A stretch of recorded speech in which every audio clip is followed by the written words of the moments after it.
Publicado sexta-feira, 10 de abril de 2015, no blog do professor Hélio Couto, Sistema de Crenças, parte 6. Quando se tira do contexto uma frase, o objetivo se perde. Numa palestra de 3 horas de duração existe início, meio e fim. Num trabalho como este, até agora 68 DVDs, a mesma coisa acontece. É por isso que pedi várias vezes que não mexessem no conteúdo dos DVDs. Com relação ao trabalho, com o comportamento do trabalho, com o trabalho em primeiro lugar, para as pessoas que estão carentes de recursos ou que ganham pouco, o que falei foi: se convidarmos pessoas que não ganham quase nada ou não ganham nada, uma boa parcela dirá que não pode trabalhar num sábado ou domingo ou feriado de noite porque tem outros compromissos, como festas, jogos, divertimentos, etc. A questão é simples. Num planeta em que 2 bilhões de pessoas ganham menos que $2 por dia de trabalho, como essas pessoas sairão dessa situação? Quantas pessoas ganham o salário mínimo? Em que condições de moradia, saúde, educação, etc. estão? Como resolver a questão da qualidade de vida dessas pessoas? Vamos usar uma terminologia antiquada. Como resolver a questão da qualidade de vida do proletariado? Ou a humanidade deve continuar do jeito que está, onde a extrema minoria tem toda a renda? Sugiro a leitura do livro O Preço da Desigualdade, de Joseph Stiglitz, Nobel de Economia de 2001. O problema do comprometimento com o trabalho existe em todas as classes sociais, desde os mais pobres, a classe média e a classe A. Em todas as classes, a questão de trabalhar mais e mais é o problema. Quando a escravidão foi abolida no Brasil, falou-se que as consequências disto seriam sentidas por séculos e que teria de haver um tremendo esforço de educação para superar os problemas dos escravos. Isto quer dizer, estudar dia e noite sem parar. Quanto custa um livro num sebo? Livros que mudam a visão de mundo da pessoa? R$ 5, por exemplo. No meu caso, os livros são doados gratuitamente. Nem o correio pagam. Sem estudar dia e noite, como se sairá da pobreza e da miséria? Vejam o que fala o historiador Eric Hobsbawm no livro A Era das Revoluções, 1789 a 1848, página 46, sobre a Revolução Industrial na Inglaterra. Abre aspas. Temores sociais desencorajavam a educação dos pobres. Fecha aspas.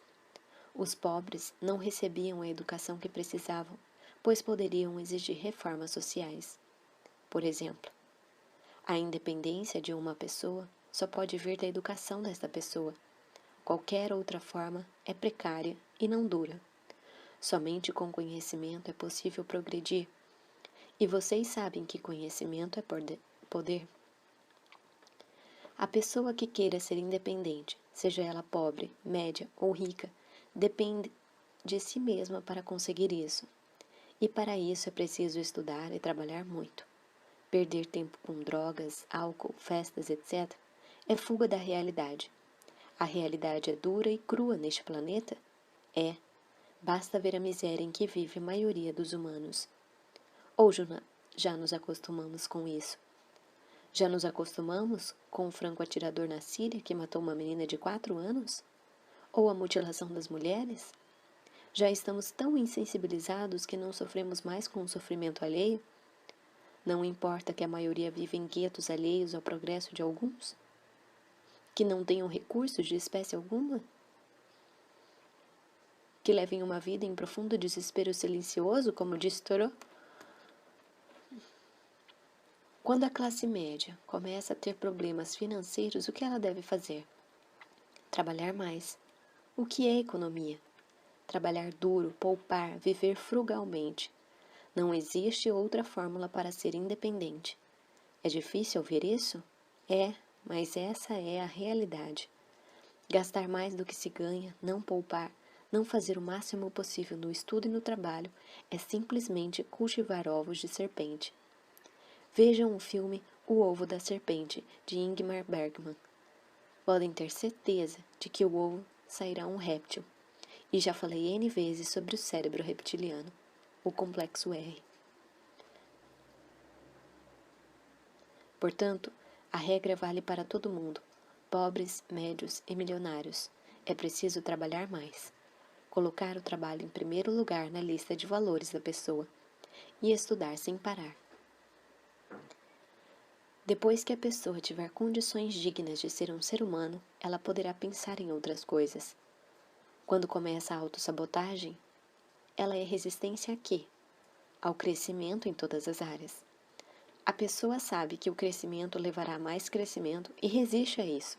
Quer ficar na zona de conforto, por mais desconfortável que seja, até que esteja correndo o risco de passar fome ou morar na rua. Nesse ponto, resolve agir, mas aí a coisa é muito mais complicada. São as crenças contra o trabalho que geram a pobreza. O trabalho visto como um castigo em vez de oportunidade de crescimento pessoal. Todos temos o dever de crescer e evoluir o máximo possível. Quando se fala o máximo possível, é exatamente isto que se está dizendo. Não é um pouco mais ou menos, é o máximo que a pessoa conseguir, dia e noite, todos os dias do ano. Os povos que não aceitam isso vivem às custas de outros fazendo dívidas que não pagarão nunca.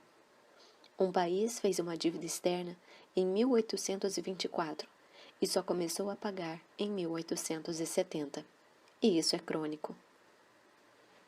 A mesma coisa acontece com as pessoas. Em 1690 falou-se pela primeira vez que crédito é dinheiro na bolha daquele ano. Toda bolha é construída com créditos dados àqueles que não podem pagá-los. E isso acontece bolha após bolha. No momento, o mundo está começando a ver as consequências da bolha de 2008. Crédito não é dinheiro, crédito é dívida. Lembrem-se da pessoa que não sabia disto e que agora está com profundos problemas financeiros. Este é o tipo de conhecimento que todos teriam de ter. Crédito é dívida. Esse é o conhecimento que traz poder, que liberta. Portanto, a questão não é se o pobre vai na festa. A questão é a maioria da humanidade que não põe o trabalho em primeiro lugar, sejam de que classe forem. Hélio Couto.